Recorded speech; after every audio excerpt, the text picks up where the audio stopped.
Selamat sore saudara-saudara sekalian. Pada sore ini kami akan menyampaikan perkembangan terkini respon pandemi COVID-19 yang kita laksanakan secara tersistematis sinergi dengan semua pihak yang dikoordinasikan oleh gugus tugas percepatan penanganan COVID-19.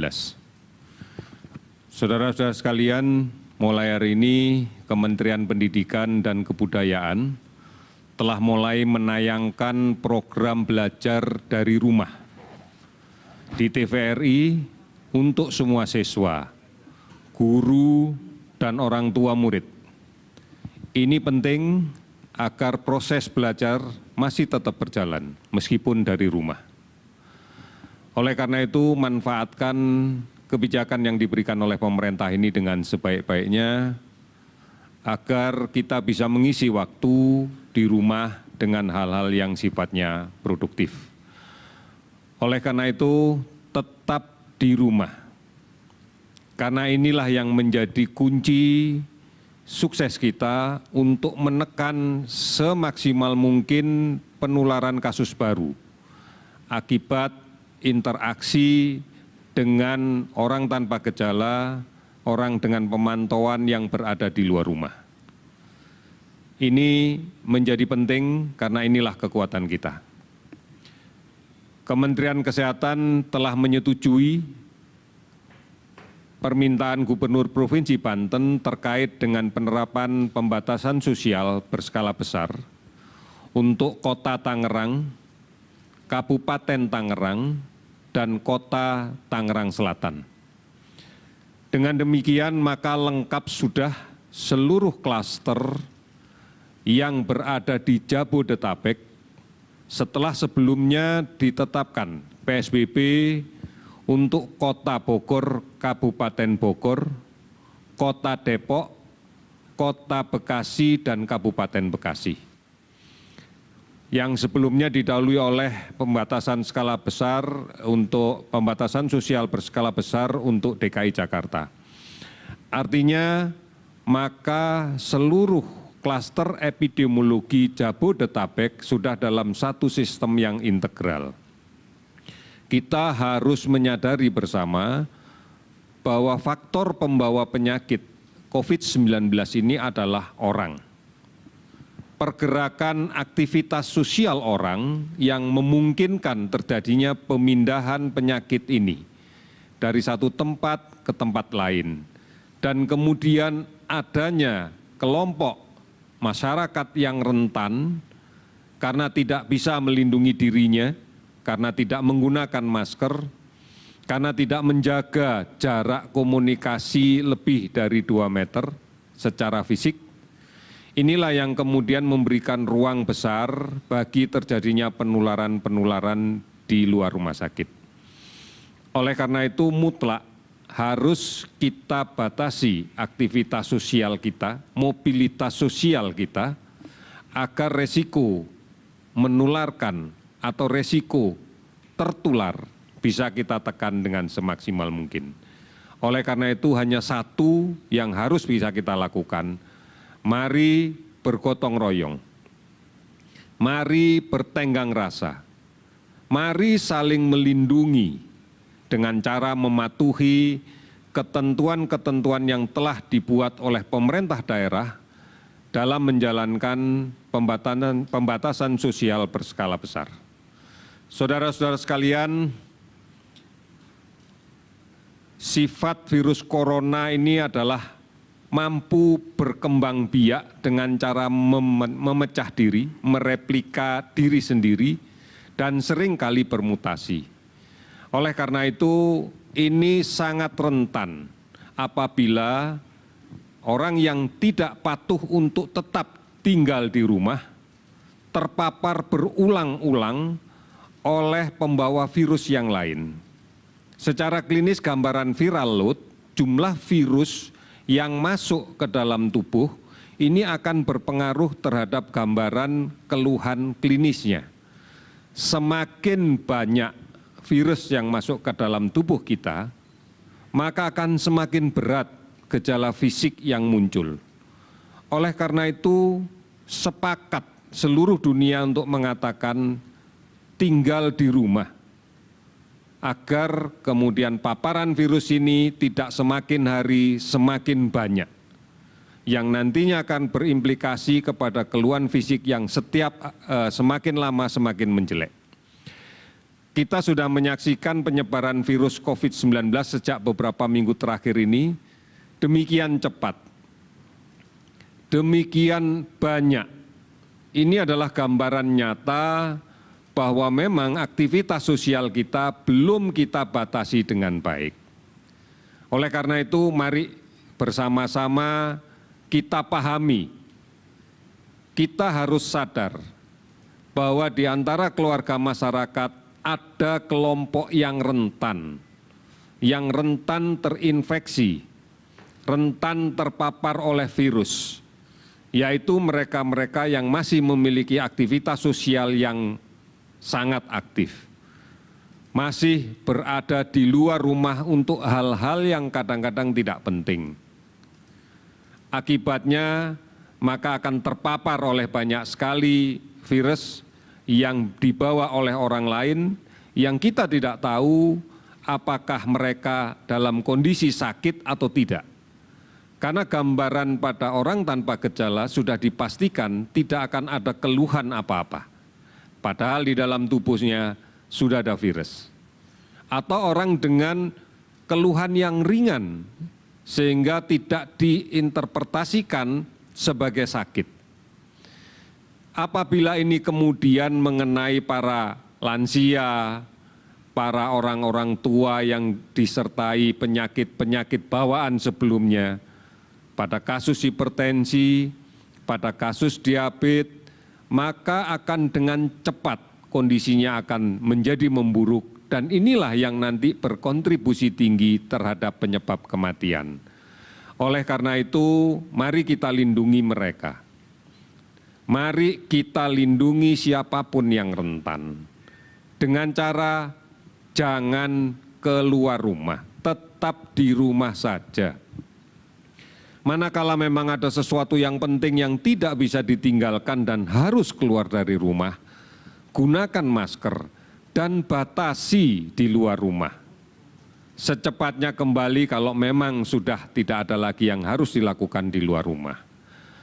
Oleh karena itu, imunitas seseorang tentunya akan sangat menentukan berat ringannya gejala yang muncul, termasuk rentan tidaknya seseorang untuk mendapatkan infeksi virus ini. Istirahat yang cukup, makanan yang bergizi, sabar, tenang, istirahat, olahraga yang teratur, dan tidak panik. Ini menjadi kunci untuk kita semua. Gunakan masker. Jangan menyentuh mata, mulut, hidung sebelum kita mencuci tangan sampai bersih. Cuci tangan dengan menggunakan sabun, dengan air yang mengalir. Saudara-saudara, kinerja yang kita lakukan sampai dengan saat ini sudah lebih dari 27.000 sampel, 27.000 penduduk yang kita periksa untuk PCR real time dari 186 kabupaten kota yang terindikasi ditemukan kasus.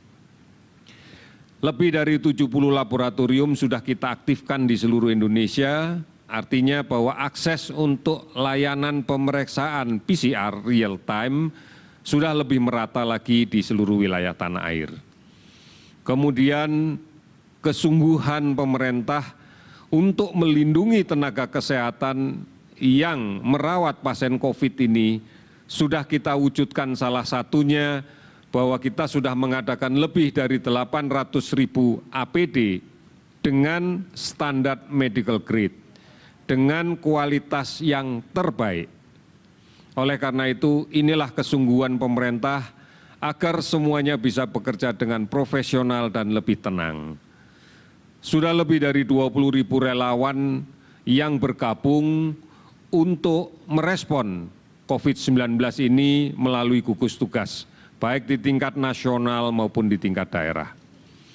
Donasi masyarakat luar biasa dan kami mengapresiasinya karena sudah lebih dari 196 miliar rupiah telah diterima. Terima kasih masyarakat Indonesia, dimanapun saudara-saudara berada di seluruh dunia. Anda telah menunjukkan kepada dunia bahwa gotong royong adalah nilai utama dari budaya kita. Dan ini yang akan terus kita pertahankan karena sifat gotong royong inilah yang sekarang sedang diuji. Oleh karena itu, dapatkan informasi yang benar agar kita bisa mengambil sikap yang benar dan menjadi tidak panik. Beberapa layanan informasi secara resmi telah kita berikan, baik melalui portal covid19.go.id, hotline 119, WhatsApp COVID-19, Halo Kemkes, maupun layanan aplikasi online dan telemedicine yang lainnya. Oleh karena itu, ini cara bagi kita untuk memahami dengan benar apa sebenarnya COVID-19 ini. Mudah-mudahan dengan cara seperti ini, maka kita bisa merespon dan bersikap dengan benar pula di dalam kaitan dengan menyikapi COVID ini. Saudara-saudara, yang terakhir saya akan menyampaikan kondisi kasus positif yang kita dapatkan per tanggal sekarang. Kita patut bersyukur bahwa sudah ada 380 orang yang sembuh dari penyakit ini. 142 orang berada di Provinsi DKI sudah dinyatakan sembuh. Kemudian di Jawa Timur 73 orang dinyatakan sembuh. Kemudian di Provinsi Sulawesi Selatan 31 orang dinyatakan sembuh. Dan di beberapa provinsi yang lainnya. Kita berharap bahwa ini menjadi sebuah optimisme kita bersama bahwa COVID-19 bisa sembuh. Sekali lagi, COVID-19 bisa sembuh dan jumlah yang sembuh akan terus bertambah dari waktu ke waktu.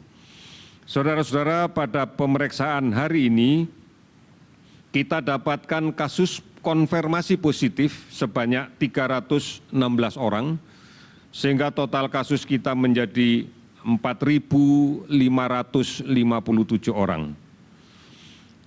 Yang menjadi sembuh sudah ada 380 orang.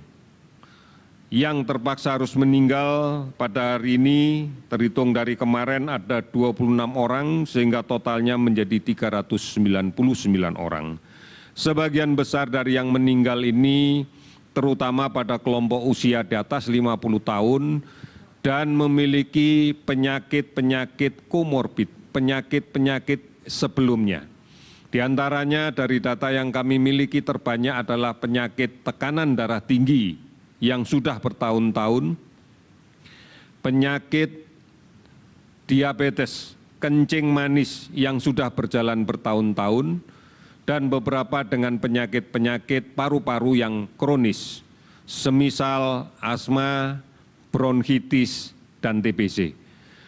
Oleh karena itu, mari optimisme kita gali bersama, kita bangkitkan bersama.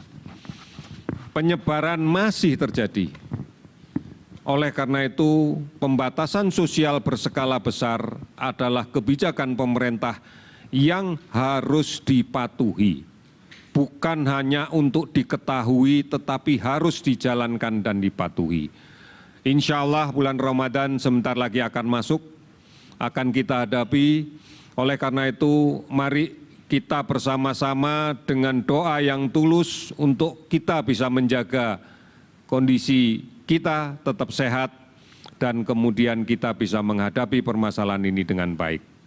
Oleh karena itu, tidak henti-hentinya kami untuk mengingatkan kunci keberhasilan penanggulangan COVID-19 kita adalah berbasis kepada kekuatan masyarakat semuanya.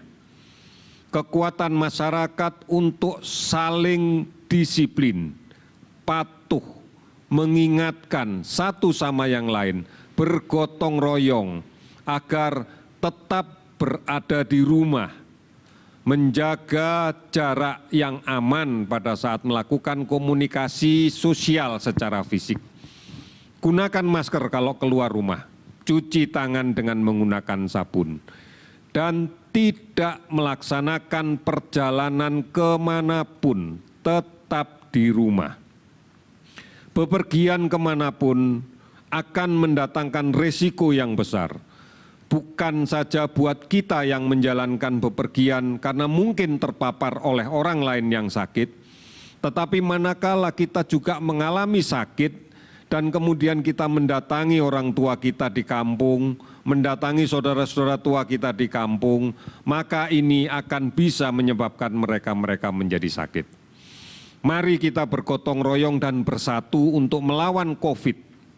Pemerintah punya komitmen yang kuat mulai dari pusat sampai ke daerah. Masyarakat kami yakin punya komitmen yang kuat baik di tingkat desa sampai dengan RT RW. Oleh karena itu kita tetap harus meyakini bahwa dengan gotong royong dan bekerja sama, bahwa dengan semangat saling melindungi, kita pasti akan memenangkan peperangan ini melawan COVID-19. Indonesia pasti bisa. Terima kasih, selamat sore.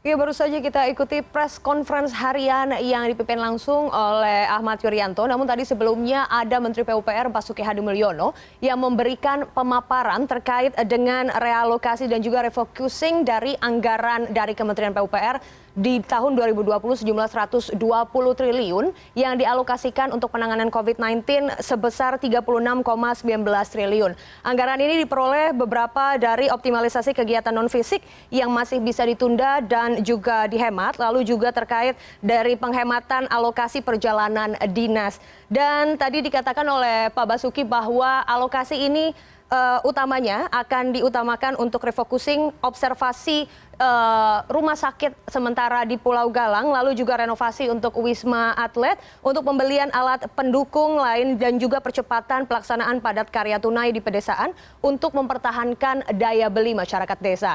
Lalu tadi yang selanjutnya adalah pemaparan dari Jubir untuk COVID-19 Republik Indonesia Ahmad Yuryanto yang menyebutkan bahwa Kemendikbud sudah memulai tayangan program belajar dari rumah di stasiun televisi TVRI. Jadi untuk tayangan ini bisa dikonsumsi oleh semua murid dari tingkat SD sampai SMA hingga para guru pengajarnya. Lalu juga tadi disebutkan Kemenkes sudah setuju terkait dengan PSBB yang diajukan oleh Gubernur Banten untuk Kota Tangerang Raya, Kabupaten Tangerang, lalu untuk Kota Tangerang Selatan. Dan ini akhirnya melengkapi keseluruhan daerah-daerah penyangga DKI Jakarta yang semuanya memberlakukan PSBB. Lalu tadi disampaikan juga untuk sampai hari ini data sementara untuk COVID-19 pasien yang sudah berhasil sembuh sejumlah 380 orang. Pasien yang terkonfirmasi positif sampai tanggal 13 April ini adalah 4.557 orang. Dan pasien yang meninggal dunia sejumlah 399